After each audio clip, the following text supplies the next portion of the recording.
ಗುಬ್ಬಿ ಪಟ್ಟಣದ ಗುಬ್ಬಿ ವೀರಣ್ಣ ಟ್ರಸ್ಟ್ ಬಹಳ ವಿಶೇಷವಾಗಿ 1 ತಿಂಗಳ ಕಾಲ ಮಕ್ಕಳ ಬೇಸಿಗೆ ಶಿಬಿರವನ್ನು ಹಮ್ಮಿಕೊಳ್ಳುವ ಮೂಲಕ ಮಕ್ಕಳಲ್ಲಿ ಇರುವಂತಹ ವಿಶೇಷ ಪ್ರತಿಭೆಗಳನ್ನು ಹೊರತೆಗೆಯುವ ಕೆಲಸಕ್ಕೆ ಮುಂದಾಗಿದೆ.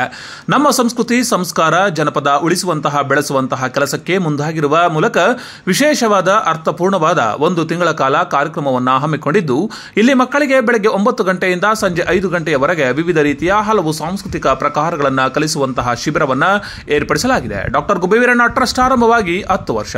ಹಾಗಾಗಿ ಈ ವರ್ಷ ಬಹಳ ವಿಶೇಷವಾದಂತಹ ಕಾರ್ಯಕ್ರಮಗಳನ್ನು ಹಮ್ಮಿಕೊಂಡಿದ್ದು, ಇದೇ ಮೇ 10ರಂದು ಮಕ್ಕಳಿಂದ ವಿಶೇಷ ನಾಟಕವನ್ನು ಕೂಡ ಪ್ರದರ್ಶನವನ್ನ ಮಾಡಲಾಗುತ್ತಿದ್ದು, ಹಲವು ಸಾಂಸ್ಕೃತಿಕ ರಾಯಭಾರಿಗಳು ಕೂಡ ಈ ಒಂದು ಕಾರ್ಯಕ್ರಮಕ್ಕೆ ಆಗಮಿಸುತ್ತಿದ್ದಾರೆ.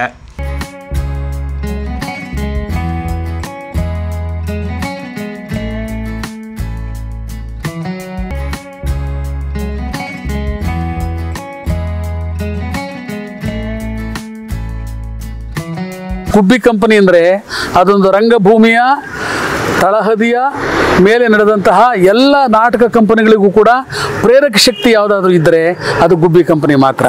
ಈ ಗುಬ್ಬಿ ಕಂಪನಿಯ ನಿರ್ಮಾತೃ ಯಾರಪ್ಪ ಅಂದರೆ ಕರ್ನಾಟಕ ರತ್ನ ಪದ್ಮಶ್ರೀ ಡಾಕ್ಟರ್ ಗುಬ್ಬಿ ವೀರಣ್ಣನವರು. ಗುಬ್ಬಿ ವೀರಣ್ಣನವರು ಅಂದರೆ ರಂಗಭೂಮಿ ಅಂತಲೇ ಅರ್ಥ. ಅವರು ಅಹರ್ನಿಶಿ ದುಡಿದು ಅವರ ಜೀವಮಾನವನ್ನ ರಂಗಭೂಮಿಗೆ ಸಮರ್ಪಣೆ ಮಾಡಿದಂತಹ ಇತಿಹಾಸ ನಮ್ಮ ಕಣ್ಣು ಮುಂದೆನೇ ಇದೆ. ಅದನ್ನೇನು ನಾವು ವಿವರಿಸಿ ಹೇಳಬೇಕಾದಿಲ್ಲ. ಅವರು ಕಟ್ಟಿದಂಥ ಗುಬ್ಬಿ ಕಂಪನಿ, ಅಲ್ಲಿ ನಡೆದಂಥ ನಾಟಕಗಳು, ಅಲ್ಲಿ ಮೈದಾಡಿದಂಥ ಕಲಾವಿದರು, ಸಾಹಿತಿಗಳು, ಸಂಗೀತಗಾರರು, ನಿರ್ದೇಶಕರು, ಒಬ್ಬರೇ ಇಬ್ಬರೇ ಸಹಸ್ರ ಸಂಖ್ಯೆಯಲ್ಲಿ ಕಲಾವಿದರನ್ನು ಬೆಳೆಸಿದ ಯಾವುದಾದ್ರೂ ಒಂದು ಕಂಪನಿ ಇದ್ದರೆ ಅದು ಗುಬ್ಬಿ ಕಂಪನಿ ಮಾತ್ರ. ಅದು ಹೊರತು ಬೇರೆ ನನಗಂತೂ, ನಾನು ಯಾಕೆಂದರೆ ವೃತ್ತಿ ರಂಗಭೂಮಿಯ ನೆರಳಲ್ಲೇ ಬೆಳೆದು ಬಂದವನು, ಆದರೆ ಅಂಥ ಕಂಪನಿಯನ್ನು ನಾವು ನೋಡೋಕೆ ಸಾಧ್ಯನೂ ಇಲ್ಲ, ಊಹಿಸ್ಕೊಳ್ಳೋದಕ್ಕೂ ಸಾಧ್ಯವಿಲ್ಲ. ಅಮ್ಮ ಒಂದಿನ ಕಾಲ್ ಮಾಡ್ತಾರೆ, ಜಯಶ್ರೀ ಅಮ್ಮ. ಫೋನ್ ಮಾಡಿದ್ರು ನನಗೆ ಶಾಕು. ಟ್ರೂ ಕಾಲರ್ ನೋಡ್ತಾ ಇದ್ದೀನಿ, ಜಯಶ್ರೀ ಅವರು ಅಂತ ಬಂತು. ತಿರ್ಗಾ ನಾನು ಕಾಲ್ ಬ್ಯಾಕ್ ಮಾಡಿದೆ. ಹೇಳಿ ಅಮ್ಮ ಅಂತೆ. ನಾನು ಜಯಶ್ರೀ, ನಮಸ್ಕಾರಪ್ಪ ನಾನು ಜಯಶ್ರೀ ಅಂದರು. ನನಗೆ ಶಾಕು, ಜಯಶ್ರೀ ಅಮ್ಮ ನನಗೆ ಏನಕ್ಕೆ ಫೋನ್ ಮಾಡ್ತಾರೆ ಅಂತ. ಹೇಳಿ ಅಮ್ಮ, ದೇವರಾಜ್ ಮಾತಾಡ್ತಿರೋದು. ಹೇಳಿ ಅಮ್ಮ, ಏನಾಗಬೇಕಾಗಿತ್ತು ಅಂತ. ಹೀಗೆ ನಾವು ಗುಬ್ಬಿನಲ್ಲಿ ಒಂದು ರಂಗ ಶಿಬಿರನ ಮಕ್ಕಳಿಗೆ ಸಮ್ಮರ್ ಕ್ಯಾಂಪ್ ಮಾಡಬೇಕು ಅಂತ ಅಂದ್ಕೊಂಡಿದ್ದೀವಿ. ಅದಕ್ಕೆ ನಿಮ್ಮನ್ನು ನಿರ್ದೇಶಕರಾಗಿ ಆಯ್ಕೆ ಮಾಡಿದ್ದೀವಿ, ಬಂದು ಮಾಡಿಕೊಡ್ತೀರಾ ಅಂತ ಕೇಳಿದ್ರು. ನನಗೆ ಎಲ್ಲದ ಸರ್ಪ್ರೈಸ್ ಅಂದರೆ ಸರ್ಪ್ರೈಸ್. ತುಂಬ ಶಾಕು, ಆಶ್ಚರ್ಯ. ನಾನು ಹುಟ್ಟಿದ ಊರು, ಬೆಳೆದ ಊರು, ನಮ್ಮ ತಾಲೂಕಲ್ಲಿ ನಾನು ಒಂದು ಸಮ್ಮರ್ ಕ್ಯಾಂಪ್ನ ನಿರ್ದೇಶಕನಾಗಿ, ನನ್ನ ಮೊದಲ ನಿರ್ದೇಶಕನಾಗಿ ನನ್ನ ನಾಟಕನ ಡೈರೆಕ್ಟ್ ಮಾಡ್ತೀನಿ ಅಂದರೆ ಯಾರು ತಾನೇ ಬಿಡಲ್ಲ ಅವಕಾಶಗಳ.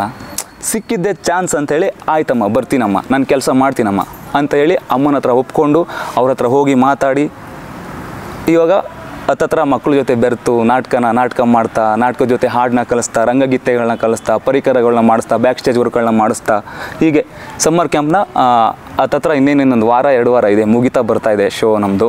ಮಕ್ಕಳು ತುಂಬ ಚೆನ್ನಾಗಿ ಕಲಿತಾ ಇದ್ದಾರೆ, ತುಂಬ ಚೆನ್ನಾಗಿ ಕೋಆರ್ಡಿನೇಟ್ ಮಾಡ್ತಾ ಇದ್ದಾರೆ. ನನಗೆ ಮಕ್ಕಳು ಅಂದಮೇಲೆ ತುಂಟಾಟ, ತರಲೆ ಆಟ ಎಲ್ಲ ಇರುತ್ತೆ.